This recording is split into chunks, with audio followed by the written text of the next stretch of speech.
Welcome to all of you, dear students. Today's topics are Java tools and editors, a simple Java program, Hello World program, the execution of that Hello World program, keywords given in the Java, and which are the different data types given in the Java. Today we are going to discuss all these topics. This is our fourth lecture of Java programming, and we are discussing the Unit 1, that is Introduction to Java. In that Unit 1, the basics of Java programming language we are studying, and in that basics today we are going to discuss all these topics. So let us begin with the first topic, that is Java tools and editors. This table has the list of Java tools and editors. These tools are used in Java for different purposes.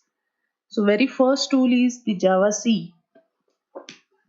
This Javac tool is the Java compiler and it is used for compilation of Java source code. Whenever you write the Java source code, this source code is given as input to Java compiler, and compiler compiles the code and convert that Java source code into bytecode. The second tool is Java. This is Java interpreter, or you can say it is the Java application launcher, and it executes the bytecode generated by Javac tool.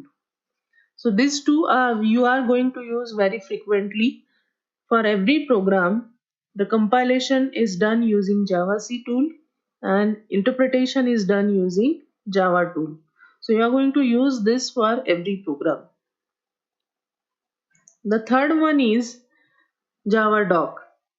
Whenever you write the program in a program and you want to create HTML format documentation from that source code, then you can use Javadoc tool.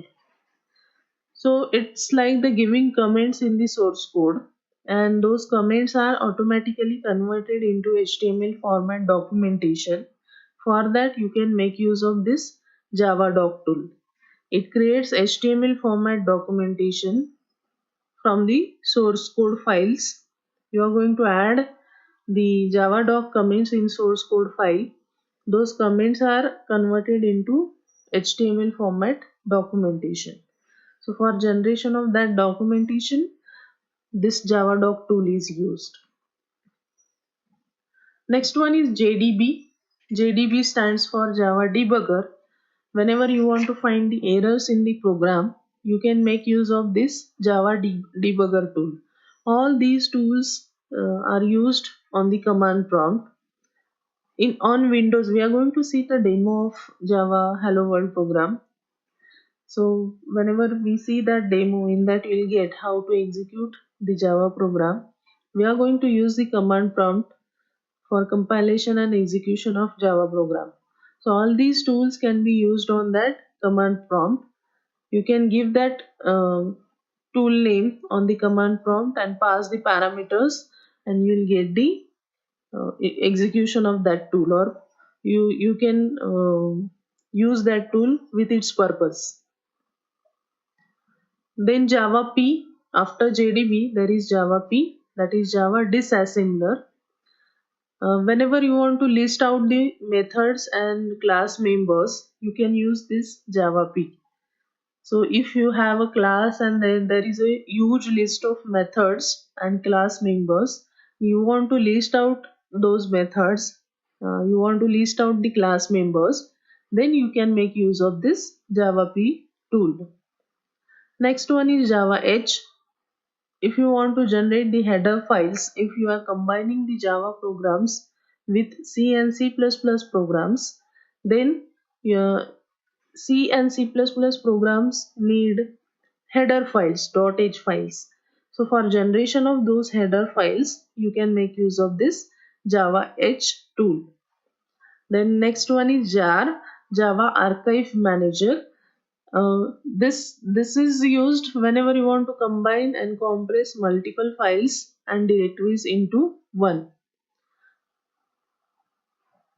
If you have a directory, inside that directory, suppose there are multiple directories and multiple files. So if you want to combine this all files and folders into one, and you want to compress that single folder, then for that purpose this jar tool is used. Jar, again, it stands for Java Archive Manager. Last one is applet viewer. This is used for executing the applet. Applet is one of the topics in Java, and execution of that applet is done using applet viewer tool. So you can say this is the command or this is the tool for displaying the output of the applet. This is also you are going to use the frequently whenever we start with the topic applet. So javac, Java and applet viewer, these are the frequently used for compilation and execution of applications.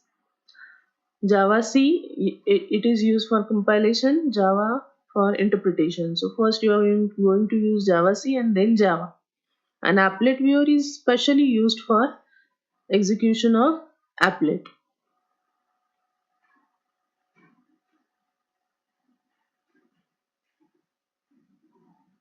So this was about Java tools and editors.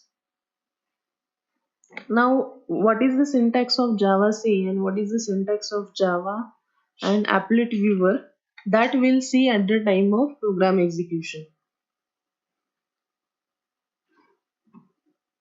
The next one,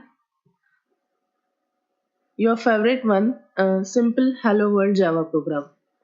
From here onwards, we are going to start with the actual programming. So here there is a class hello world. In that class, we'll go line by line here. There is a class hello world. So public is the keyword. This class is declared as public. Then class is the keyword. Then hello world is the class name. In that class name, opening curly bracket, inside that class name, there is a comment. This is my first Java program. After that comment, there is a main function.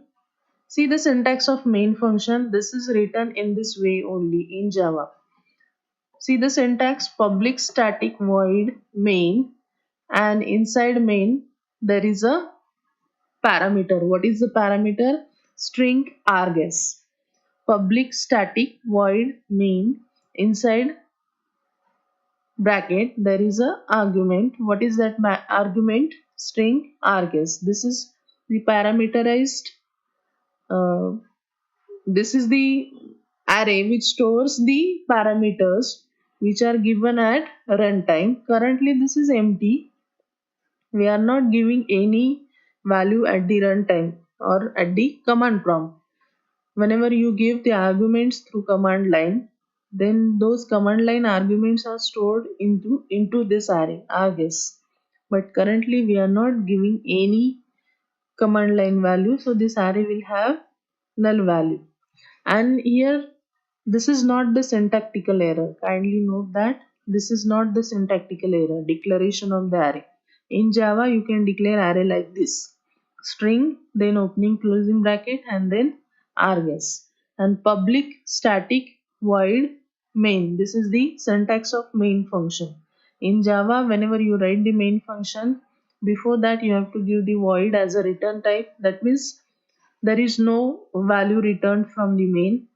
Then start main function is static and it is public. In main function, inside the main function, you want to display the hello world. So in C you are using printf, in C++ you are using cout. Here there is a statement system.out.println. So every time whenever you want to display something, you have to use this statement system.out.println, and inside that, in double quotation marks, the message you want to display, that is hello world. So this statement is going to print a hello world in the output. So this is the program. So what you will do, you will open the notepad, you type this program, and very next thing is save that program. So for saving the program, you have to give the class name and extension. So what is the class name here? Hello World. So at the time of saving this program, you will give the class name to that file, that is hello world, and extension will be .java. So this will be your file name, hello world.java. What is the next thing? Very next thing is the compilation. So on Windows machine, Windows operating system, the compilation can be done using this javac command. So javac hello world.java. The execution is done using Java command, that is Java tool, that is hello world. We just now discussed these tools for compilation and interpretation. So this javac will generate the bytecode of this hello world.java. The bytecode file will be hello world.class and then execute the hello world.java. On Linux operating system, same steps are carried out. Only the difference is that on Linux operating system, you will have the terminal. Whenever you right click on the desktop, you will get the terminal. Open that terminal and compile the program and execute the program. On Windows machine, you have to use the command prompt. Open the command prompt, compile the program using javac, and then execute the program using Java tool. So on Windows or on Linux, you can execute the program using same tools. So I hope you have understood the process of compilation and execution. We are going to see the demo of this compilation and execution. This is our Hello World program, and I have saved this program here in C users and Shri folder, and this is the class file. So I have already compiled the program. It is showing the class file. Now suppose I run it on the command prompt. Open the command prompt, give the command javac. It shows the error. Why it is the error? Because either Java is not installed, or if it is installed, path of that Java folder is not set. So set the path, go to C drive, then program files, select the Java if it is installed. If it is not, then you have to install it. Go to build, select the path of this folder, copy that path. On command prompt, give set path is equal to, paste the path and give semicolon at the end and hit enter. So now path is set. So you can just try out javac. There is a huge list, that means javac is installed. This is the list of options which can be used with the javac. So javac tool is now installed, that means Java is correctly configured. Now you can see the output of your program. So before that, you have to give the compilation tool, that is javac, and program name hello world dot java. A program is compiled successfully. Now you can give Java hello world.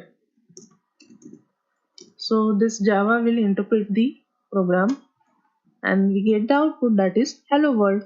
The output is ready. Now suppose I'll do some mistake in the program so that you'll know about the errors. Here suppose instead of void, I'm just typing VOI, save the program and again compile the program. See, there is an error, VOI. This VOI is not searched or it is not found by the compiler because it is not given in the library. It is not defined in the library. So compiler is searching for the syntax, searching the library for the syntax of this VOI, but VOI is not there. So error is shown below that VOI. Here is the error description, location, symbol, everything is given. You go to that location and correct the error. So here I am writing D and again save the program, again compile and execute, interpret the program. So again we get the output. So this was about the compilation and execution of Java program. Let us move to our presentation. So we saw the compilation tool and execution of the Java program. Next topic is keywords in Java. Before that, I'll recommend you that you all try this Java program compilation and execution at home. So our next topic is keywords in Java. Predefined or reserved words are keywords. Those words are already defined in the Java library. We are using those words in our program as keywords. So Java library has defined all those words for specific purpose like class or public or main, void. All these are already defined by Java library.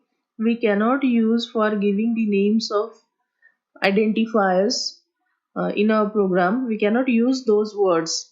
Like suppose I want to declare the variable, then suppose I am declaring variable say int class.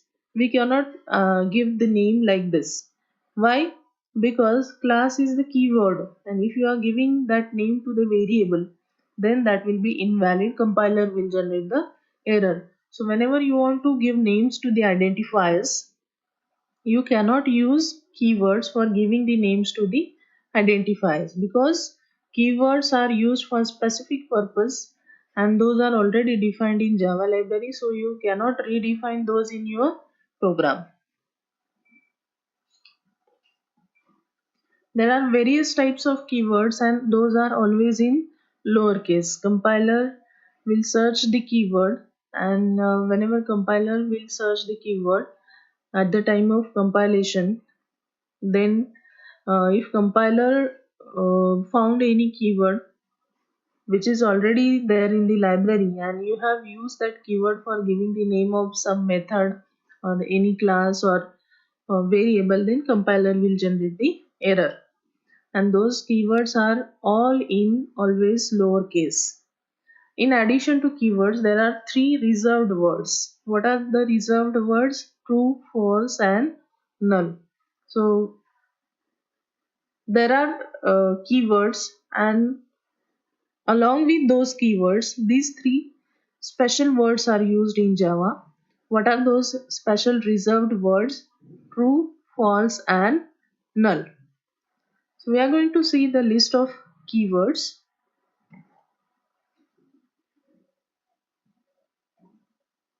See, those are the primitive types, user defined types, access modifiers, special modifiers, control flow statements, object oriented programming specific statements, or sorry, words, then exception and error handling words, method specific words, and other words. So this is the classification of the keywords. Keywords are classified into these categories. Here first column type means categories of the keywords, and these are the keywords in that particular category. Now in primitive type, what are the keywords? Boolean, byte, char, double, float, int, long, and shorts. Short. Then user defined types enum. Then access modifiers public, private, protected. These are the access modifiers. You already know this. Then special modifiers like abstract, final, native, static, strict FP, synchronized, transient, then volatile. All these are the special modifiers. Then if, else, do, while, switch, case, default, for, break, continue. These are the words used in control flow statements. Then class, extend, implement, import, instance of, interface, new package, super, this. These are the keywords used in object oriented programming. Then assert, catch, finally, try, throw, throws. These are keywords used in exception handling. Then return and void. These are the keywords used for specific method. Like for method, you can use a return for returning the value. You can use the void if you want to if you do not want to return any value for from that particular method. Then there are some other keywords like const or goto. Goto is the branching statement. Whenever you are using branching statement, in that you can use goto. So this is the just classification of the keywords. Again, there is a table of keywords. All these keywords are combined and given in this table. And in previous table, the classification is given. So same keywords are given in this table also. Abstract, assert, boolean, break, byte, case, catch, char. So these are the keywords, and here the classification of those keywords is given. So I hope you have understood the keywords and you read out these keywords. You cannot use these keywords at the time of programming for giving names to these user defined variables or user defined methods or classes. Now, homework to you is, in Java, how many keywords are there? You have to find out. Count, either you can count or search from any other resource. And in our next class, I want the answer of this question. How many keywords are there in Java? The next topic is data types in Java. Now Java has various data types. In C and C++ you have different data types. You have already studied those data types. Same type of data types are given in Java also. In Java, some additional data types are also given. So there are 8 primitive data types. The classification is given in front of you. What is the classification? Those are integer types, those are floating point types, character types, and boolean types. Kindly note these are the primitive data types. Primitive means what? Those are basic data types. Whatever data you are storing, that can be stored into this primitive data types. Like suppose age of a person, name of a person, or qualification of the person.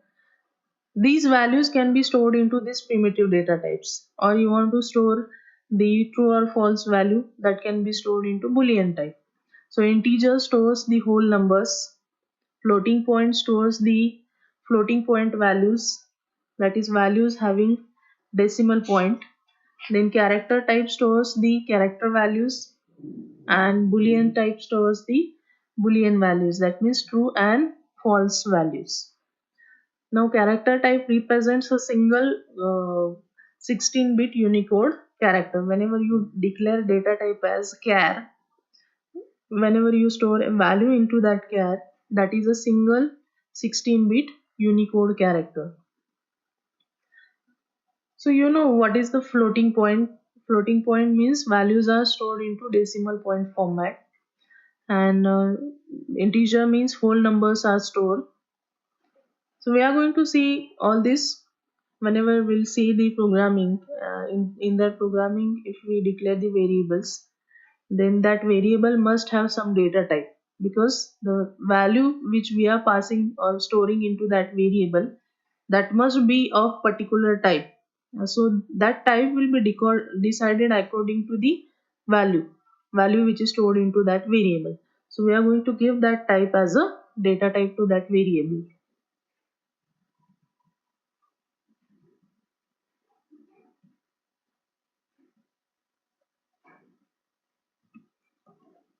This table gives the data types and their sizes.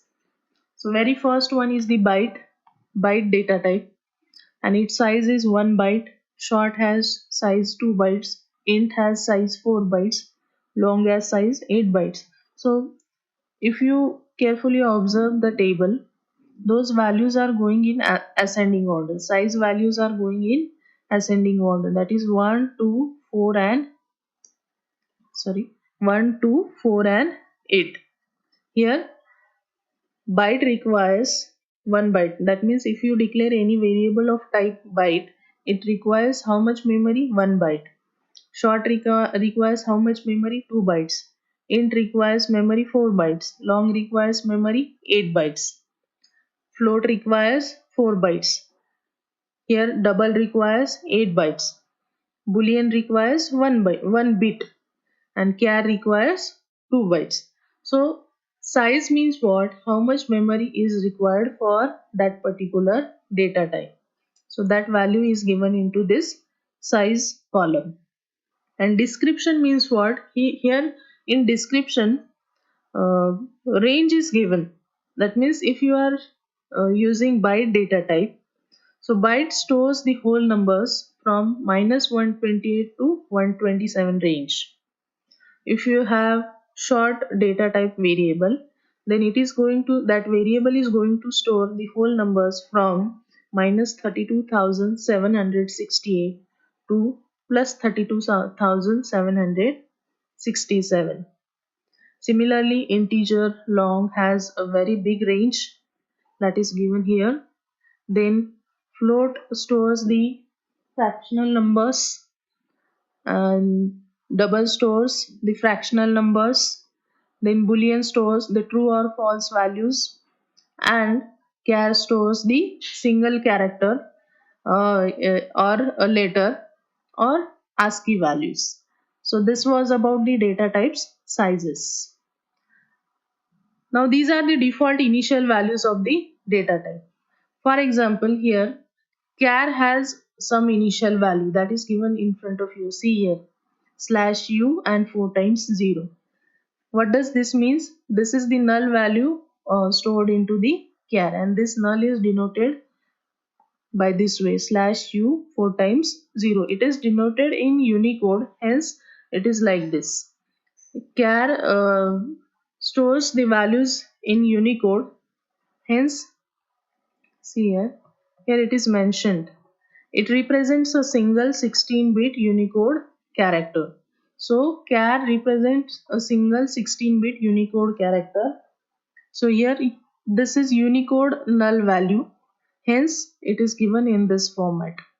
Then Boolean has default value false. Byte has default value 0. Short has default value 0. Int has default value 0. Long has default value 0L. Float has default value 0.0f. Double has default value 0.0d. And string has default value null. So all these default value means what? Whenever you declare the variable, if you are not assigning any value to that variable, by default these values are taken. So that variable will take the default value. For example, you have declared the int variable and you are not assigning any value. By default the value will be 0. Then float variable will have by default value 0.0f. Char will have this by default Unicode null value. So I hope you have understood the default initial values of the data types. So this was about the today's lecture. Note down your queries and we'll have discussion on that in our Meet or in our Google Classroom. Thank you so much.